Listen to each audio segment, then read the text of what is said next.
வணக்கம். G3 செய்திகளோடு இணைந்திருப்பது மதிவதனன். மணப்பாறையில் புகழ்பெற்ற வேப்பிள்ளை மாரியம்மன் கோயில் பூச்சொரிதல் விழாவில் ஆயிரக்கணக்கான பெண்கள் பூத்தட்டுக்களை ஏந்தி வந்து பூச்சொரிதல் வழிபாடு செய்தனர். இனி விரிவான செய்திகள். திருச்சி மாவட்டம் மணப்பாறை நகரில் மையப்பகுதியில் அமைந்துள்ள இத்திருத்தலம் சுமார் 500 ஆண்டுகளுக்கும் மேல் பழமையான ஆலயமாகும். மிகவும் புகழ்பெற்ற வேப்பிள்ளை மாரியம்மன் கோவில் என்று பக்தர்கள் வணங்கும் இந்த ஆலயத்தில் ஒவ்வொரு ஆண்டும் சித்திரை திருவிழா விமர்சையாக நடைபெறும். இதன் தொடக்கமாக வேப்பிள்ளை மாரியம்மனுக்கு பூச்சொரிதல் விழா நடைபெற்றது.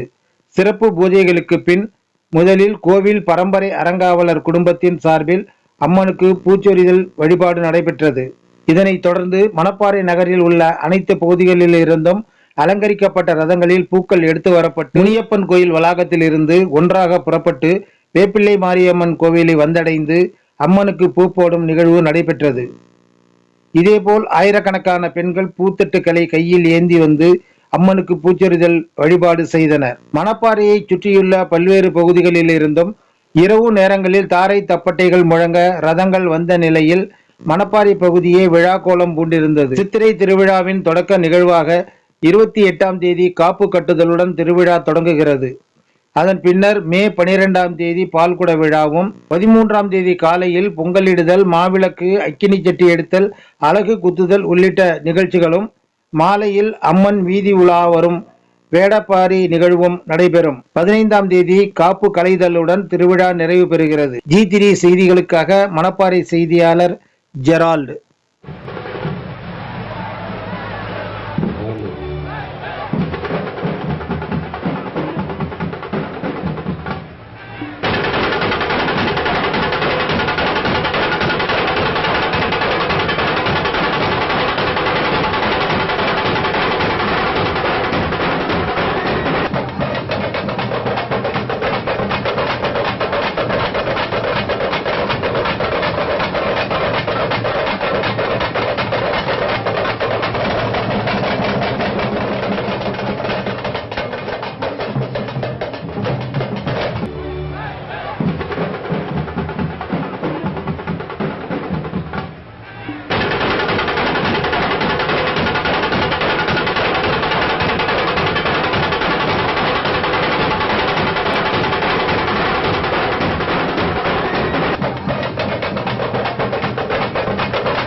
உங்கள் ஊர் நிகழ்வுகளை உடனுக்குடன் தெரிந்து கொள்ள G3 ஆன்லைன் டிவியை சப்ஸ்கிரைப் செய்யுங்கள்.